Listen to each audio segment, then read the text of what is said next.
Hello student, in our today's video we discuss the topic Cramer's rule of chapter 4 determinants. Cramer's rule is used to solve A into x equal to b for matrices of order 2 by 2 and 3 by 3 matrices.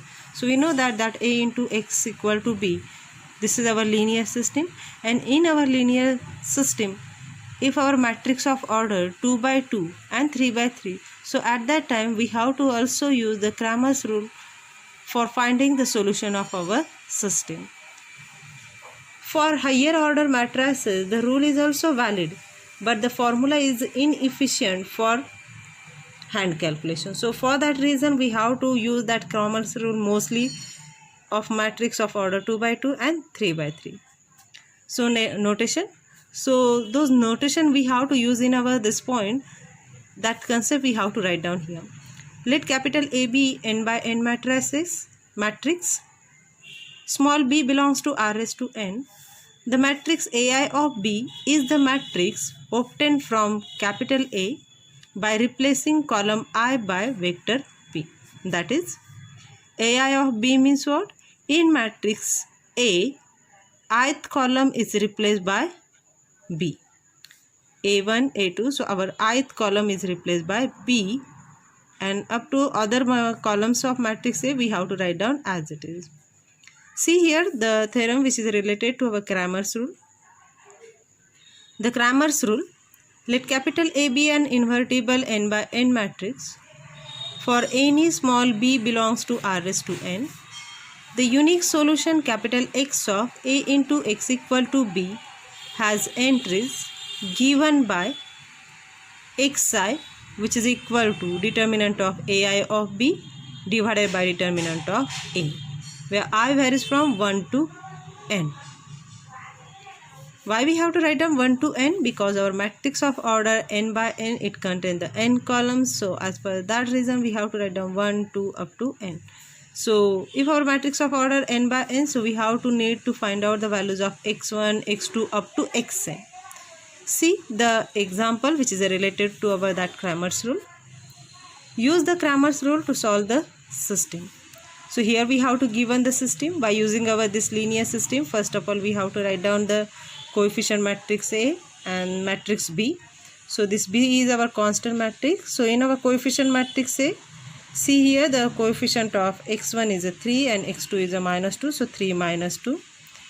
Second row is a x1's coefficient is a -5, x2's coefficient is a 4, so -5, 4. B we may write down as our constant column matrix, so 6 set. Now see in our formula what is our requirement. We have to need to find out the determinant of A first of all. Then we have to find out determinant of AI of B. So that AI of B means if our matrix of order 2 by 2, so now we have to find out only determinant of A1 of B and determinant of A2 of B. Means we only find out the values of x1 and x2. So for that reason first of all we have to find out the determinant of A equal to. So this is our matrix A. So finding the determinant of A, we have to done the product of diagonal entry minus product of off diagonal entry. So product of diagonal entry is a 12. Write down the minus sign, and then product of off diagonal entry -5 into -2 is a +10. So 12 minus 10 equal to 2. So see this 2 is not equal to 0, means obviously the solution of this system is x. So suppose we write down this as a 1. Next one is. So now we have to find out A1 of B. See A1 of B means what? In matrix A, in first column replaced by B, or B is replaced in first column. So see in matrix A the first column replaced by 6 set. So write down the 6 set. Second column we have to write down as it is, and A2 of B means B is replaced second position in our matrix A. So see in our matrix A second column we have to replace by 6 set. First column we have to write down as it is. So by using matrix A and by using the matrix A1 of B and A2 of B, we have to find out determinant of A1 of B and A2 of B. So again the product of diagonal entry is a 6 into 4 is a 24. Minus sign first of all we have to keep here. and 8 into minus 2 is a minus 16. So minus minus become plus 16, and 24 plus 16 equal to 40. Similarly here 3 into 8, 24. Then we have to write down the first of all minus sign, and minus 5 into 6 is a minus 30, and minus minus become plus 30. We have to write down here. So 24 plus 30 we get as a 54. So in this manner we have to find out our all these values. Those are used to find out the solution of our given system. So now is in the next step. By using the Cramer's rule, write down the x1 is determinant of a1 of b divided by determinant of a. So our determinant of a1 of b's value is, so our determinant a1 of b's value is a 40. So we write down here the 40 by determinant of a's value is a 2. So we write down 40 by 2, so equal to 20. And x2 which is equal to determinant of a2 of b. So determinant of a2 of b is a 54. So write down here 54, and determinant of a is a 2. Those we have to already seen here. And do the calculation, we get as a 20 and 27. So from 1 and 2. So from 1 we have to get the values of determinant of a, and from 2 we get the determinant values a2 of b and determinant of a1 of b.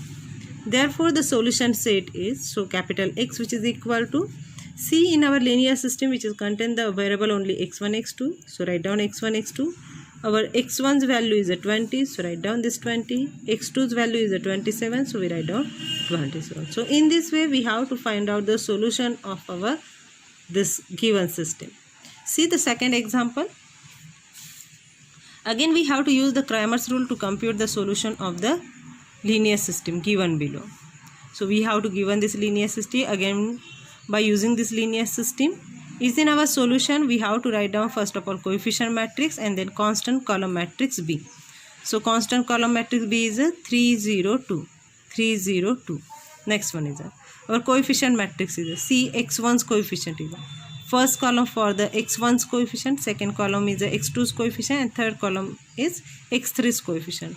So x1's coefficient is 1, x2's coefficient is a 1, x3 is absent in first equation, so we write down here the 0. Is in a second equation, x1's coefficient is a minus 3, so write down the minus 3. x2 is absent, so we write down the 0. x3's coefficient is a 2, so 2. Then for the third row, here the x1 is absent, so we write down the coefficient is a 0, x2's coefficient is a 1, and x3's coefficient is again minus 1. So in this manner we have to write down the values of a and b. So now is in the next step, what we have to done? We have to find out first of all the values of determinant of a. So here in our this chapter we have to discuss the different techniques. Those are used to find out the determinant of our given matrices. Among these one we have to use here the cofactor expansion. But this cofactor expansion mostly we have to refer or use by row or column which is contain the more 0. If it is not contain any rows and column are the 0, so any rows or any column we have to done its expansion. Now here we have to done the cofactor expansion by using the first row. So first row is, so minus 1 raised to, see the position of first row is 1 1 1 2 1 3. So according to this one we have to write down as a minus 1 raised to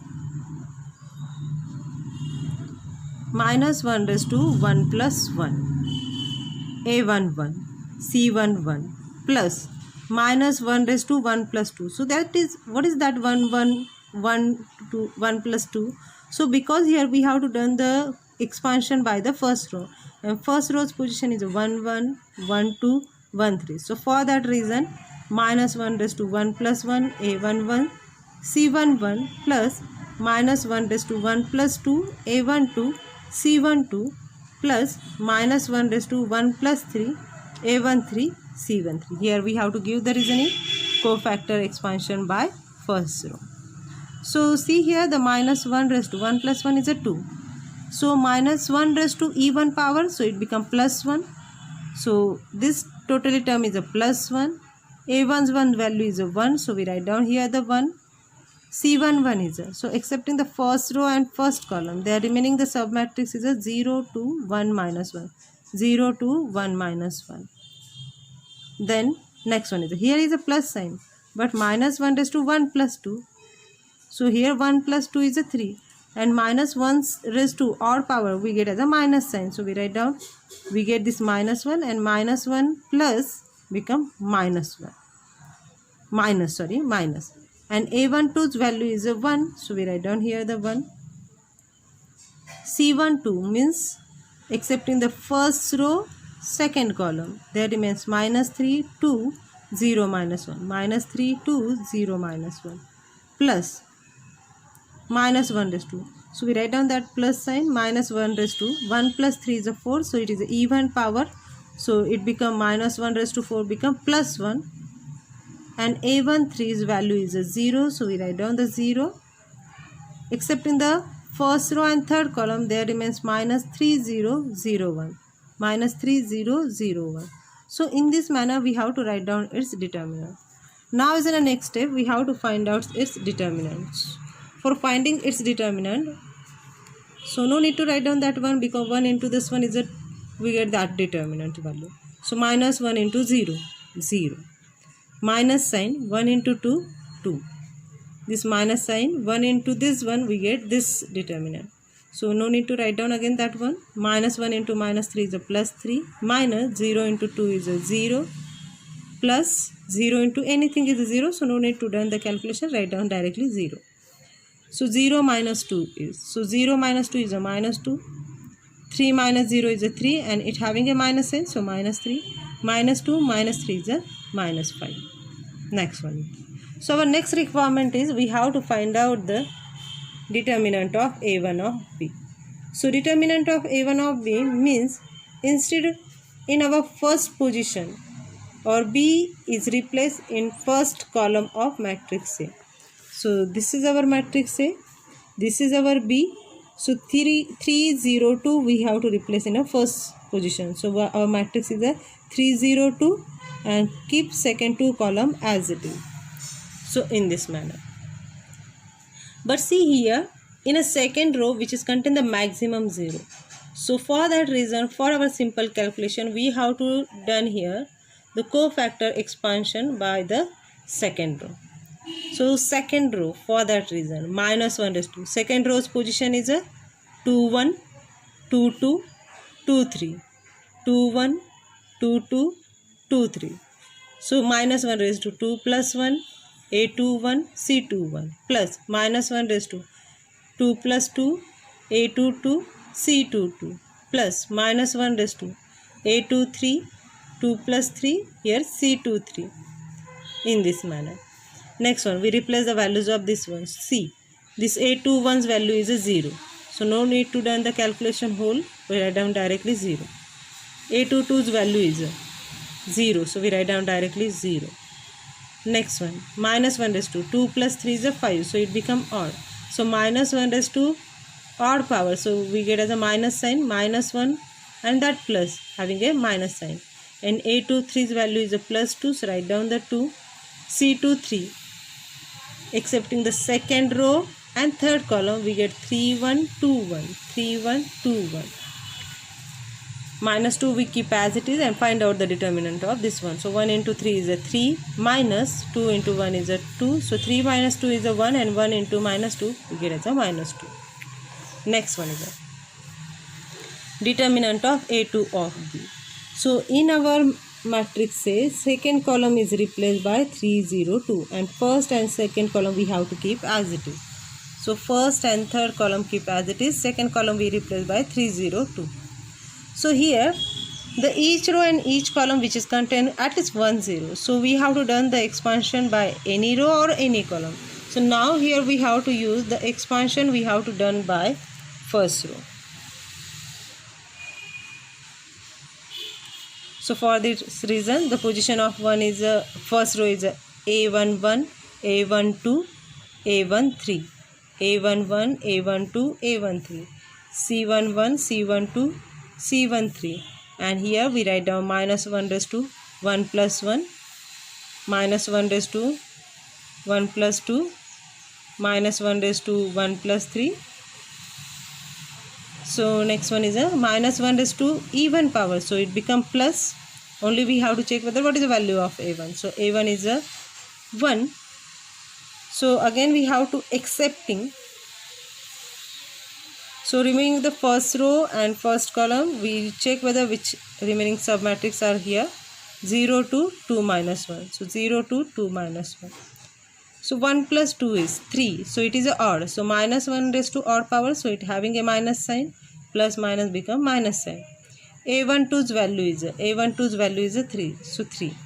Then removing the first row, second column. First row, second column. Minus 3, 2, 0, minus 1. Minus 3, 2, 0, minus 1. Plus A13's value is 0. So no need to done the calculation. Write down directly 0.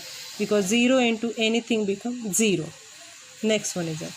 So finding the determinant of this one. Minus 1 into 0. 0. Minus sign. 2 into 4 is a 4. 0 minus 4 is a minus 4. Minus 3 we have to write down as it is. Minus 1 into minus 3 is a plus 3. Minus 0 into 2 is a 0. So 3 minus 0 is a 3. 3 into minus 3 is a minus 9. Minus 4 minus 9 is a minus 13. Next one is determinant of A3 of B. Means our matrix A, the third column is replaced by 3, 0, 2. And first two column we have to keep as it is in our D2 of A3 of B. So first two column we have to keep as it is. Last column we have to replace by 3, 0, 2. So now here the second row is again contain the maximum row. So we have to done here the expansion, cofactor expansion by the second row. So second row's position is a 2, 1, 2, 2, 2, 3. A21, C21, A22, C22, A23, C23. Minus 1 raised to 2 plus 1. Minus 1 raised to 2 plus 2. Minus 1 raised to 2 plus 3. Next one. Minus 1 raised to 2 plus 1 is a 3. So it is a odd. So minus 1 raised to odd term. So it having a minus sign. A21's value is minus 3. So write down that minus 3. So in our determinant, removing the second row, first column. Second row, first column. 1, 3, 1, 2. 1, 3, 1, 2. See the other A22 and A23's entry is a 0. So no need to done the calculation because 0 into anything is 0. So write down that 0. Again 0 into anything because this value is a 0. So 0 into anything is a 0. So we write down 0. Minus 3, minus become plus 3. And 2 into 1 is a 2 and 1 into 3 is a 3. So 2 minus 3 is a minus 1 and minus 1 into plus 3 is a minus 3. So our calculation we have to done here minus 3. Next line we have to write down by the Cramer's rule x1 which is equal to determinant of a1 of b and determinant of a. So determinant of a's value is minus 5 and determinant of a1 of b is minus 2. So we write down here minus 2 by minus 5. So we get as a 2 by 5. Next one is x2 which is equal to determinant of a2 of b and determinant of a. So determinant of a is a minus 5. So check whether what is the determinant of a2 of b. So our determinant of a2 of b is a minus 13. So we write down here minus 13. Minus 13 minus 5. So we get as a 13 by 5. x3 which is equal to determinant of a3 of b divided by determinant of a. And determinant of a3 of b is minus 3. So write down that minus 3. And determinant of a is a minus 5. So minus 3 minus 5 it becomes 3 by 5. So therefore the solution set is x equal to x1, x2, x3, 2 by 5, 13 by 5 and 3 by 5. So in this manner we have to solve the example by Cramer's rule. Today we have to stop here. Thank you.